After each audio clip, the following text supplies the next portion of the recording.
মানে নাস্তিকরা হচ্ছে তাদের লাইভে একটা জিনিস অনেক বলে, আর যেটা বলে ওইটা হচ্ছে যে আর্গুমেন্ট ফ্রম কন্টিনজেন্সি বা কন্টিনজেন্সি আর্গুমেন্ট যেটা আছে এমনি সেনা, সেই আর্গুমেন্টে নাকি একটা ফ্যালাসি আছে, ফ্যালাসি অফ কম্পোজিশন।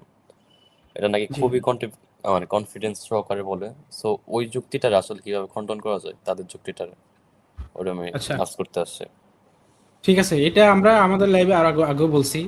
তো এখানে সমস্যা হচ্ছে কি, বাংলাদেশে যে নাস্তিকগুলাকে আমরা দেখি, এরা আসলে ফেলাসি বা যেটা বলে না কেন, যে যুক্তি বা যেটা দিক না কেন, এরা আসলে এগুলা কোনো একটা জায়গা থেকে মুখস্থ করে দিয়ে দেয়, কিন্তু ওই জিনিসটা সম্পর্কে তারা বেসিক পড়াশোনা করে না, যার কারণে এই মিস্টেকগুলো করে। কম্পোজিশন ফেলাসি কোথায় অ্যাপ্লাই হয় আর কোথায় অ্যাপ্লাই হয় না, এটা নাস্তিকটা জানে না। যার কারণে মনে করছি কি, যে যে কম্পোজিশন ফেলাসির মূল কথাটা কি, যে ধরেন বলা হচ্ছে কি, যে সব এই আপনার কাছে কিছু জিনিস আছে যেগুলো মনে করেন ছোট, তারপরে ওই ছোট জিনিসগুলো দিয়ে আপনি একটা দেওয়াল তৈরি করলেন। ধরেন ছোট পাথর, আপনার কাছে কিছু ছোট পাথর আছে, এই ছোট পাথর দিয়ে আপনি একটা দেওয়াল তৈরি করলেন। এখন ওই ওই দেওয়ালটাও ছোট হবে। এই ক্ষেত্রে এইভাবে যদি কেউ বলে, তখন সেটা কি হয়, কম্পোজিশন ফ্যালাসি হয়। হ্যাঁ, এখন এইটা হচ্ছে যে কম্পোজিশন ফ্যালাসির মূল কথা। এখন এই যে এই জিনিসটা কোথায় অ্যাপ্লাই হবে আর কোথায় অ্যাপ্লাই হবে না, এই জিনিসটা তারা পার্থক্য বোঝে না। কারণ কি, তারা হচ্ছে তাদের বেসিক নলেজগুলো নাই। এগুলো মুখস্থ কারো থেকে শুনছে, বা কোনো একটা জায়গায় ইউটিউবে একটা ভিডিও দেখছে, অথবা চ্যাট জিপিটি বা এআই দিয়ে ইয়ে করছে। এই কারণে মিস্টেকগুলো করে। দেখেন, আমি যদি বলি যে আমার কাছে ছোট ছোট অনেকগুলো পাথর আছে, এই ছোট পাথর দিয়ে আমি একটা দেওয়াল তৈরি করলাম, একটা দালান তৈরি করলাম, সেটা ছোট হবে, তখন কম্পোজিশন ফ্যালাসি সেটা হচ্ছে। কিন্তু আমি যদি বলি যে আমার কাছে ছোট ছোট পাথর আছে, এই ছোট ছোট ছোট পাথরের রং হচ্ছে লাল, তো এই লাল রঙের ছোট ছোট পাথর দিয়ে আমি একটা দেওয়াল তৈরি করলাম এবং সেই দেওয়ালের রং হচ্ছে লাল, তখন কি আর কম্পোজিশন ফ্যালাসি হবে? তখন কি এখানে ভুল না কিছু না, এই হবে? ক্ষেত্রে হবে না। কেন? কারণ এটা তো সত্য হবে, তাই না? এখন প্রথমে ফ্যালাসিটা কেন হচ্ছে, কারণ এটা বাস্তবতার সাথে মিলতেছে না। যা আপনি ছোট ছোট দেওয়াল যখন একত্র করে বলতেছেন, তখন তো সেটা বড় হয়ে যাবে একটার সাথে একটা মিলে, তখন তো ছোট থাকতেছে না। কিন্তু কালার আপনি বড় করেন আর যাই করেন, কালার তো কালার একই থাকতেছে, তাই না? তাহলে এই যে এখানে আমাদেরকে দুটো জিনিসের পার্থক্য করতে হবে। সেটা কি? একটা হচ্ছে যে কোন জিনিসের যে সম্পর্কটা, ধরেন কোন একটা কিছু হচ্ছে রিলেটিভ নাকি নন রিলেটিভ। রিলেটিভ নন রিলেটিভ মানে কি, মানে হচ্ছে যে কোন একটা জিনিস যদি কোনো কিছুর সাপেক্ষে হয়, অর্থাৎ একটা টি শার্ট, মনে করেন আমার গায়ে একটা টি শার্ট আছে, এই টি শার্টটা আপনার কাছে যখন দিব, এটা হতে পারে আপনার সাপেক্ষে ছোট অথবা বড়, তাই না? হ্যাঁ, রিলেশনাল বা এটা রিলেটিভ। রিলেটিভ জিনিস, তাই না? এটা আপনার সাপেক্ষে বড় হতে পারে অথবা ছোট হতে পারে। তাহলে এই যে টি শার্টের এই কালারটা কি আমি জানি না, এটাকে সম্ভবত মানে ব্লু টাইপের কালার আর কি। এই এখন এই টি শার্টটা আপনার কাছে যদি আমি দেই, তো এই কালারটা কি আপনার সাপেক্ষে কি অন্য কোনো রকম হয়ে যাবে? আমার কাছেও কালারটা ব্লু। আপনার কাছেও কালারটা সেম থাকবে। আমার কাছে কালারটা যেটা, আপনার কাছে সেটা। কারণ এই কালারটা কিন্তু কোনো মানে রিলেটিভ বা রিলেশনাল কিছু না। এটা হচ্ছে যে আমার কাছে যেটা, আপনার কাছে সেটা। তার মানে কম্পোজিশন ফ্যালাসিটা কখন এপ্লাই হবে? কম্পোজিশন ফ্যালাসিটা এপ্লাই হবে এই রিলেশনাল জিনিসগুলোর ক্ষেত্রে। যে এটা কি বলে, যে কোনো কিছু সাপেক্ষে যখন আমরা কোনো একটা বৈশিষ্ট্য আরোপ করি, যে একটা জিনিসের যে বৈশিষ্ট্যগুলোর সাপেক্ষে অনুযায়ী চেঞ্জ হয়। যেমন একটা টি শার্ট আমি যখন বললাম, সেটা হচ্ছে যে আমার আমার সাপেক্ষে এটা হতে পারে আমার জন্য একদম পারফেক্ট, অথবা আরেকজনের কাছে যে আমি যখন পাঠাবো, আরেকজনের সাপেক্ষে সেটা হতে পারে বড়, আবার আরেকজনের সাপেক্ষে সেটা হতে পারে ছোট। কিন্তু এই টি শার্টের একটা বৈশিষ্ট্য হচ্ছে কি, তার একটা কালার আছে, এই কালারটা কিন্তু সকলের কাছে একই, সকলের কাছে সেম। তার মানে আমাদেরকে এখানে ডিস্টিংগুইশনটা করতে হবে যে কি, যে যেই বৈশিষ্ট্য নিয়ে আমরা কথা বলতেছি, সেই বৈশিষ্ট্য কি এরকম, মানে একেকজন মানে সাপেক্ষ অনুযায়ী কি পরিবর্তন হয় কিনা, মানে মানে এটা কি রিলেশনাল কিনা বা রিলেটিভ কিনা। তো এটা আমাদেরকে দেখতে হবে।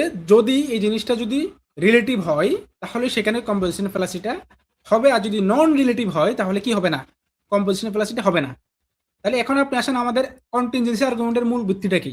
কন্টিনজেন্সি আর্গুমেন্টে আমরা যেটা বলি সেটা হচ্ছে আমাদের হোল ইউনিভার্সটা হচ্ছে যে কন্টিনজেন্ট ফ্যাক্ট। কিভাবে আমরা বুঝি কন্টিনজেন্ট ফ্যাক্ট? আমরা বুঝছি কারণ আমাদের হোল ইউনিভার্সটা যে পার্ট পার্ট দ্বারা গঠিত।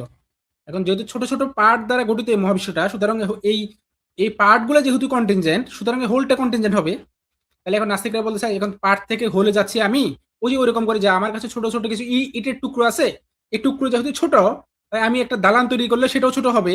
এটা যেরকম কম্পোজিশন ফেলাসি, তাই আমাদের এই মহাবিশ্বের ছোট ছোট পার্টগুলো যেহেতু কন্টিনজেন্ট, তাই হোল মহাবিশ্ব আপনার হচ্ছে কন্টিনজেন্ট হবে, এটাও নাকি কম্পোজিশন ফ্যালাসি। কিন্তু না, এটা কম্পোজিশন ফ্যালাসি না। কারণ এই যে এই কন্টিনজেন্ট হওয়ার বিষয়টা, এটা এরকম না, এটা কোনো রিলেটিভ বিষয় না, এটা আমার কাছে কন্টিনজেন্ট আরেকজনের কাছে কন্টিনজেন্ট না, এরকম না।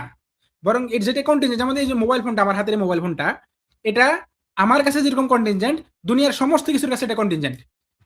এটার এটার সাইজটা আপনি হতে পারে যে কারো কাছে ছোট, কারো কাছে বড়, এই এই মোবাইলের সাইজটা।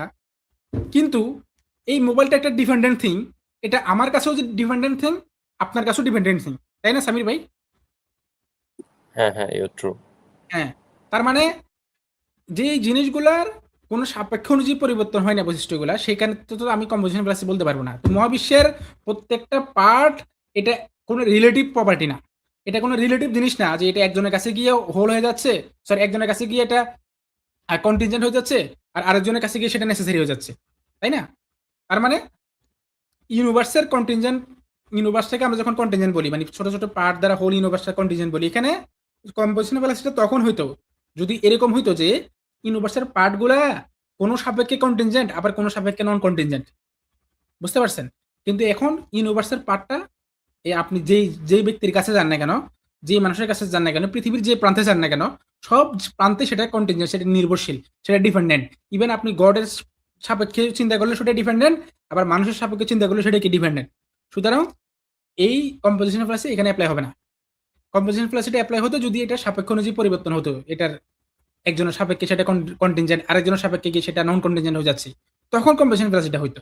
এখন যেহেতু ইউনিভার্সাল পার্টগুলো আমার কাছে যেরকম কন্টিনজেন্ট, একদম সমস্ত কিছু সাপেক্ষে সেটা কন্টিনজেন্ট। কিভাবে? কারণ ইউনিভার্সটা প্রত্যেকটা কিছু একটা নির্দিষ্ট নিয়ম মেনে চলে, মানে একটা নিয়মের উপর নির্ভর করে, সুতরাং এটা কন্টিনজেন্ট। এখন নিয়মের উপরে নির্ভর করে, এটা আমার কাছে আসলে নিয়মের উপর নির্ভর করে, আপনার কাছে গেলে নিয়মের উপর নির্ভর করে না, এরকম না। এটা সমস্ত আপনি যেই যেই পার্সপেক্টিভ থেকে দেখেন না কেন, এটা ডিপেন্ডেন্ট। সুতরাং এটাকে আপনি কন্টিনজেন্ট, এটাকে কম্পোজিশন ফ্যালাসির আওতায় ফেলতে পারবেন না। আমাদের এই হোল ইউনিভার্সটা, এটা ফাইনাইট।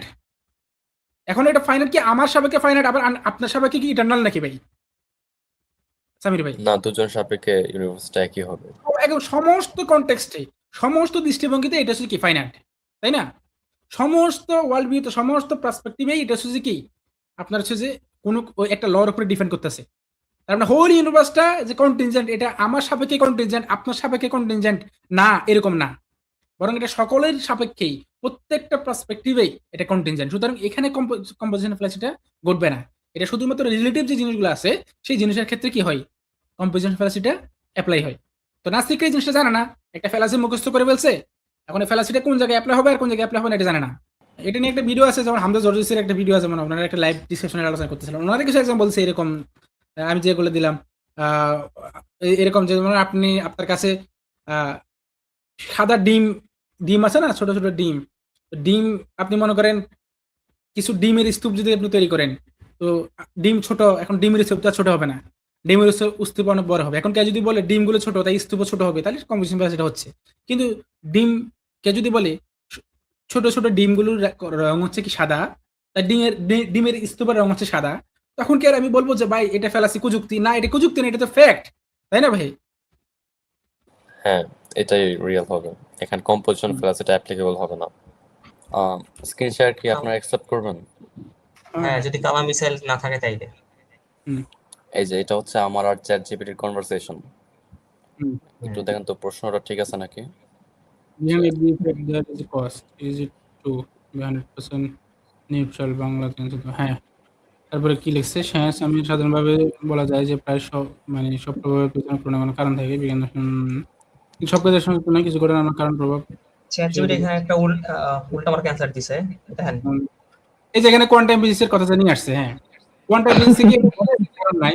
কোয়ান্টাম ফিজিক্সে বলে কারণকে ডিটারমাইন করা যায় না। তো ডিটারমাইন করা যায় না আর কারণ নাই, দুটো কি ভাই এক জিনিস? ওই যে ওটা কিন্তু ঠিকই লিখছে না, এখানে জিপিটি ঠিকই লিখছে যে পূর্ব নির্ধারিত নাই, তাই সেখানে কারণ খুঁজে পাওয়া কঠিন। এটা ইনডিটারমিনেট অবস্থায় থাকে, এর মানে এই না যে কারণই থাকে না। কারণ সমস্যাগুলো খুঁজে পাওয়া কঠিন আর, হ্যাঁ নাই নাই, হ্যাঁ আমি দুটোর মধ্যে পার্থক্য আছে। বুঝতে পারছেন? আপনি ওরা এখন এটা বলেন যে ওরা এটা বলেন, ওই যে ওই একটা কাজ করেন, শুনেন, জুম করেন, আমি বলতেছি, জুম করেন না, উপরে যান, না না সাজিদ ভাই, আমি বলি প্রশ্নটা বানাই দিই। দাঁড়ান দেখেন, একটু অপেক্ষা করেন, আপনি বানান করে আমি এই যে এখানে সিলেক্ট করেন। তাই সেখানে প্রভাবের সঙ্গে স্পষ্ট কারণ খুঁজে পাওয়া কঠিন। এই লাইনটা সিলেক্ট করেন। এখানে লেখেন যে খুঁজে পাওয়া কঠিন আর কারণ নাই, দুটা তো এক জিনিস না। হ্যাঁ, কি অ্যাস করবো বলেন? এখানে লেখেন খুঁজে পাওয়া কঠিন আর কারণ না থাকা তো এক জিনিস না, এটা লেখেন। ঠিক আছে, খুঁজে পাবো।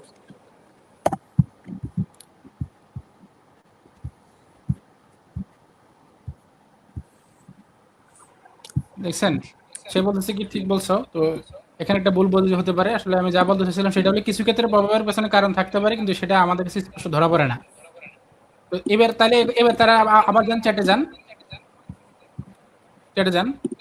হ্যাঁ, তাহলে এবার দেন আরেকটা প্রশ্ন দিচ্ছি আপনারা, এটা দেন।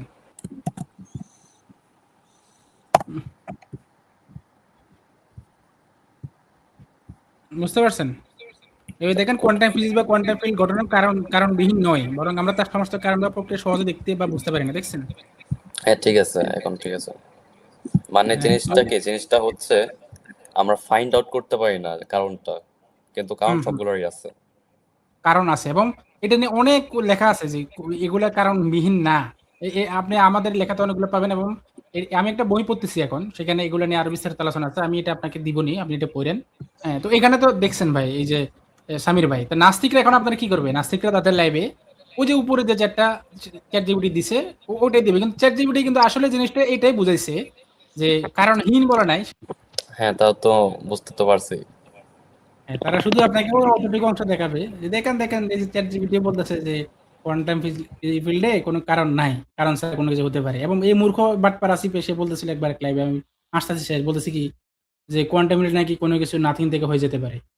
ওরে ভাই কি পরিমাণের হাস্যকর কথাবার্তা এগুলা ভাই, আমি তো শুনে হাসতেছে শেষ। তো এই হচ্ছে যে বিষয়, কিন্তু এখানে তারা শুধুমাত্র নিজেদের মতো করে একটা চ্যাট তৈরি করে এরপরে সেটা হচ্ছে যে দেখাবে মানুষকে, এবং এর যে অনুসারীরা আছে এগুলোতে একদম গাছ বলদ, এরা ওই বলদে যা দেখায় সেগুলো একদম মানে হুবহু মানে বিশ্বাস করবে।